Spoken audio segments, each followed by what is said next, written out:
সম্মানিত উপস্থিতি, যেহেতু আজকে এই মাহফিলটা কওমি মাদ্রাসার উদ্যোগে মাহফিল, হাফিজিয়া মাদ্রাসার উদ্যোগে মাহফিল, এই জন্য আমি আপনাদের সামনে পবিত্র কালামে হাকিম থেকে একখানা আয়াতি কারিমা তিলাওয়াত করেছি।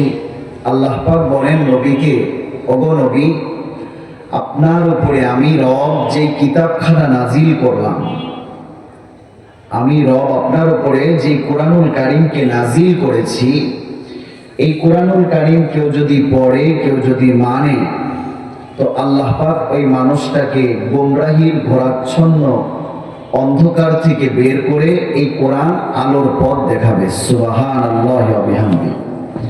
কিন্তু দুঃখজনক হইলেও সত্য কথা এটাই, আজকে আমরা মাদ্রাসা থেকে, কোরআন থেকে আজকে আমরা অনেক দূরে সরে গিয়েছি। আজকে আমাদের জবান থেকে তো মুসলিম হওয়ার পরেও এমন কথা বের হয় যে মাদ্রাসায় পড়ে কি লাভ হবে। কথা বলেন, মাদ্রাসায় পড়ে কি লাভ হবে?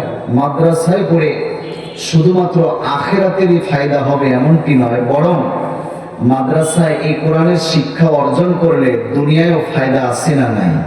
কথা বলেন, আছে না নাই? আছে। আল্লাহ পাক পবিত্র কোরআনুল কারীমে আল্লাহ পাক ঘোষণা করেন, ওমা খালাকুতুল জিন্না ওয়াল ইনসা ইল্লা লিয়াবুদুন। আল্লাহ পাক বলেন, আমি মানব জাতিকে এবং জিন জাতিকে সৃষ্টি করেছি কার ইবাদতের জন্য? সবাই বলেন, কার ইবাদতের জন্য? আল্লাহর ইবাদতের জন্য আল্লাহ পাক আমাদেরকে পৃথিবীতে সৃষ্টি করেছেন।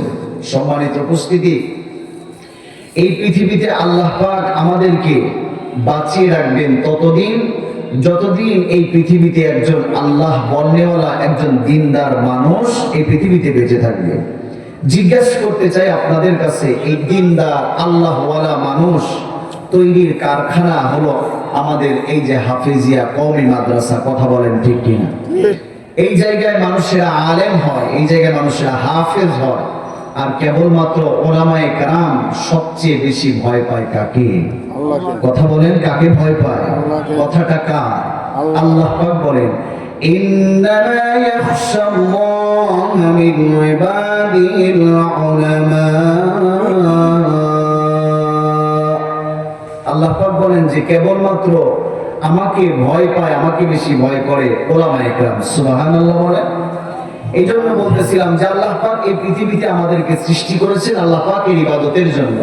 এই পৃথিবীটাকে আল্লাহ পাক টিকিয়ে রাখবেন, পৃথিবীটাকে আল্লাহ পাক, এই পৃথিবীতে আল্লাহ পাক পৃথিবীটাকে রাখবেন ততদিন পর্যন্ত যতদিন পর্যন্ত একজন মানুষের দিলে আল্লাহ পাকের ভয় থাকবে, একজন মানুষ দিনদার পরহেজগার আল্লাহ ওয়ালা থাকবে যতদিন পর্যন্ত।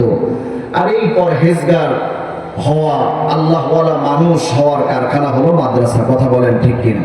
তার মানে যতদিন মাদ্রাসা থাকবে ততদিন দুনিয়া থাকবে।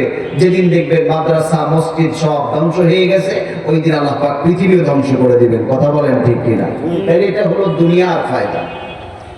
এবার জিজ্ঞাসা করবেন, ওদের আখিরাতের ফায়দা কি?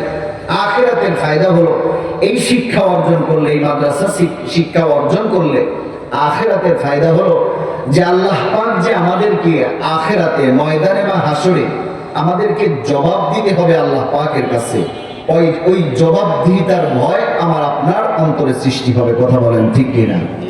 ওই দিন আমাদের সবাইকে জবাব দিতে হবে, ময়দানে বা হাসরে উপস্থিত হতে হবে। ওই জবাবদিহিতার ভয় এই মাদ্রাসা, এই কোরআনের শিক্ষা দ্বারাই কেবলমাত্র অর্জন হয়। কথা বলেন। আল্লাহ রাব্বুল আলামিন পবিত্র কোরআনুল কারীমের মধ্যে বলেন, আর রহমান আল্লামাল কুরআন, আর রহমান আল্লামাল কুরআন খলাকাল ইনসান।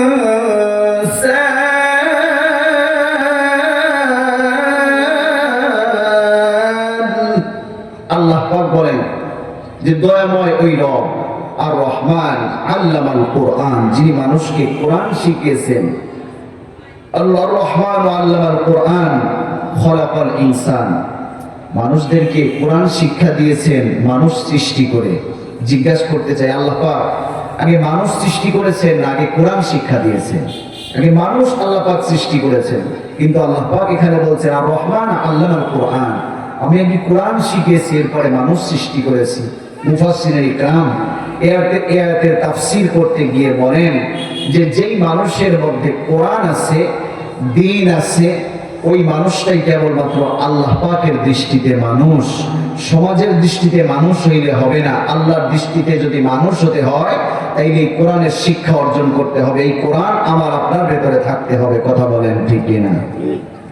এই কোরআন আপনাকে আমাকে, আমি আপনি যদি গোমরাহির ঘোরাচ্ছন্ন নিমজ্জিত অন্ধকারের মধ্যে আমি আপনি যদি নিমজ্জিত থাকি, শত গোমরাহির মধ্যে থাকলেও এই কোরআন যে পড়ে, এই কোরআন যার কাছে থাকে, এই কোরআন ওই মানুষটাকে আস্তে আস্তে আস্তে আস্তে করে ওই মানুষটাকে আল্লাহ পাক এই কোরআনুল কারীমের বদৌলতে জিরো থেকে হিরো বানিয়ে দেন। সুবহানাল্লাহ।